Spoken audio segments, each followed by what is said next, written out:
Hello everyone, मेरा नाम है अमन और आज हम बात करने वाले हैं रेशो कॉल राइट में अब डेल्टा को कैसे यूज कर सकते हैं और उसे यूज करके एक न्यूट्रल पोजीशन को कैसे बना सकते हैं। पिछले दो वीडियोस से हम रेशो कॉल राइट के बारे में बात करते आ रहे हैं और उन दोनों वीडियोस में हमने ये बात की थी कि यदि आपके पास 2:1 का रेशियो है, मतलब एक शेयर के अगेंस्ट में, एक अंडरलाइंग एसेट के अगेंस्ट में यदि आप उसके दो कॉल ऑप्शंस को सेल करते हैं तो ये आपका रेशो कॉल राइट बन जाएगा और ये एक न्यूट्रल पोजीशन में होगा। हमने ये भी बात की थी यार कि यदि मैं इस रेशो को बढ़ाता हूं तो वो मेरे बेरिश व्यू के लिए सही रहेगा और यदि मैं इस रेशो को कम करता हूं तो वो मेरे बुलिश व्यू के लिए सही रहेगा।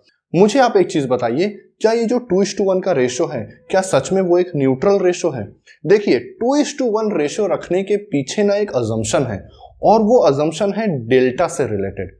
तो चलिए अब हम उस अजम्पशन के बारे में बात करते हैं और ये भी देखते हैं कि आप डेल्टा का यूज रियल न्यूट्रल पोजीशन लेने में कैसे कर सकते हैं। तो चलिए आज की वीडियो को शुरू करते हैं।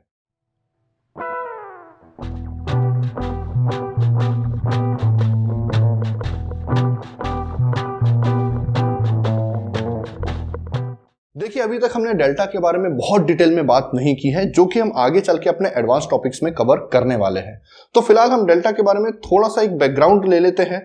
तो डेल्टा क्या होता है? डेल्टा वो चीज है, वो नंबर है जो हमें ये बताता है कि अंडरलाइंग एसेट के प्राइस में होने वाला मूवमेंट ऑप्शन के प्राइस में होने वाले मूवमेंट पर कितना असर डालता है। इसका मतलब क्या?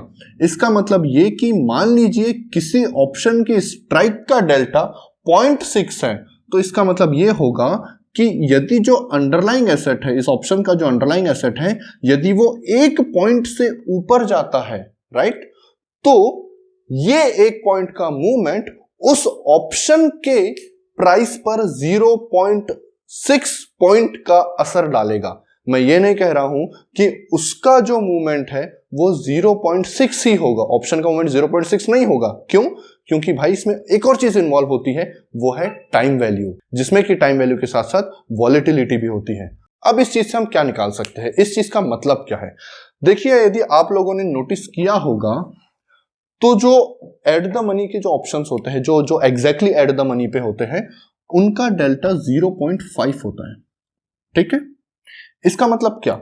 नॉर्मली, हाँ, ऐसा जरूरी नहीं कि हर बार होगा, नॉर्मली 0.5 होता है। इसका मतलब क्या भैया? इसका मतलब ये कि यदि अंडरलाइंग स्टॉक 1 पॉइंट से मूव करेगा तो ये 1 पॉइंट का मूवमेंट इस ऑप्शन पर 0.5 का असर डालेगा। और हम ये चीज जानते हैं अच्छे से कि एक्सपायरी आते आते, ठीक, जो टाइम वैल्यू है वो तो 0 ही हो जाना है, भले से वॉलेटिलिटी कितनी भी रहे, क्योंकि यदि टाइम ही नहीं बचेगा तो टाइम वैल्यू कैसे हो सकती है? इसका मतलब जो बच जाता है वो बच जाती है इंट्रिंसिक वैल्यू।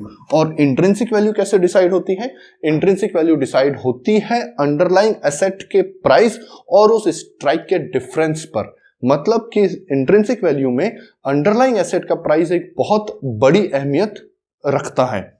तो हम ऐसा मान सकते हैं कि 0.5 के अलावा जो भी चीज है वो टाइम वैल्यू रहेगी, राइट? और टाइम वैल्यू तो है 0 एक्सपायरी वाले दिन, अभी तो कुछ ना कुछ रहेगी। तो टाइम वैल्यू जब 0 ही होने वाली है तो उससे हमें फर्क नहीं पड़ता है। फर्क पड़ता है तो बस इस 0.5 से।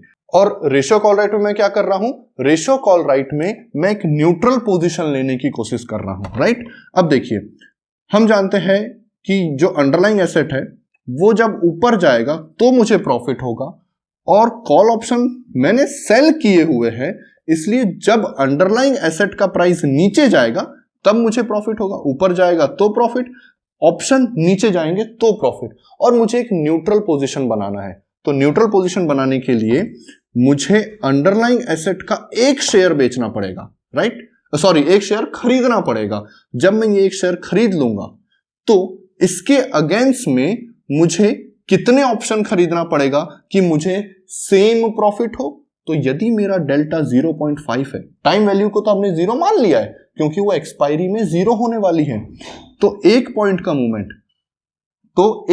मूवमेंट ऑप्शन में 0.5 का मूवमेंट लाने वाला है। तो ये जो 1 पॉइंट है, इस तक पहुंचने के लिए मुझे इसके 2 लॉट बेचने होंगे, राइट? तो इसीलिए जब हमने बात की थी कि अगर न्यूट्रल पोजीशन लेना है तो वो 2:1 होना चाहिए, क्योंकि वहां पे अजम्पशन ये था कि एट द मनी के स्ट्राइक का जो डेल्टा होता है वो 0.5 होता है। तो अब आपको क्या समझना है? अब आपको यह समझना है कि अब मुझे डेल्टा का यूज करना है यदि मैं न्यूट्रल पोजीशन बनाना चाहता हूं तो।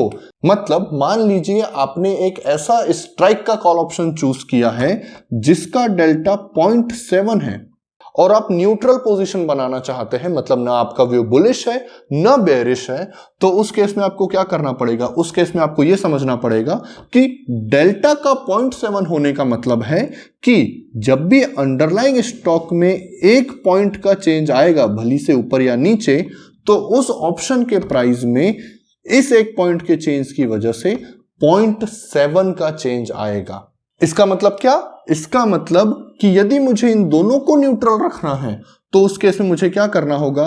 मुझे 0.7 के इतने लॉट बेचने होंगे कि इन दोनों का जो चेंज है वो इक्वल हो जाए। तो वो चीज मैं कैसे करूंगा? वो चीज मैं 1 डिवाइडेड बाय 0.7 करके निकाल लूंगा। Simple math. तो आंसर आता है इसका 1.42। तो इसका मतलब क्या होगा? इसका मतलब ये जो रेशियो बनेगा वो बनेगा 1.42:1 का। मतलब कि मुझे 0.7 डेल्टा वाले किसी भी स्ट्राइक के कॉल ऑप्शन को यदि रेशो राइट में लेना है और मैं उसकी पोजीशन न्यूट्रल रखना चाहता हूं तो एक अंडरलाइंग एसेट के अगेंस्ट में मुझे अब 2 शेयर्स बेचने की जरूरत नहीं है, मुझे सिर्फ मुझे 2 कॉल ऑप्शन बेचने की जरूरत नहीं है, मुझे सिर्फ यहां पर 1.42 कॉल ऑप्शंस बेचने की जरूरत है। तो इस तरह के अगर आपको कंजेस्टेड रेशोज में जाना है तब आपके पास नंबर्स ज्यादा होने चाहिए। तो यहां पर हमने ये चीज देख ली कि 2:1 को क्यों न्यूट्रल माना जाता है और एक real neutral ratio call right आप डेल्टा की मदद से इजीली फॉर्म कर सकते हैं। और वो कैसे कर सकते हैं? सिंपल, हमने ये मैथ्स भी देख लिया उसके पीछे का। तो देखिए आज की वीडियो के लिए सिर्फ इतना ही था। अगले वीडियो में हम रेशो कॉल राइट के एडजस्टमेंट्स के बारे में बात करेंगे और ये भी देखेंगे कि उसे एडजस्ट करना क्यों इतना आसान होता है as compared to other strategies. तब तक के लिए this is Aman signing of.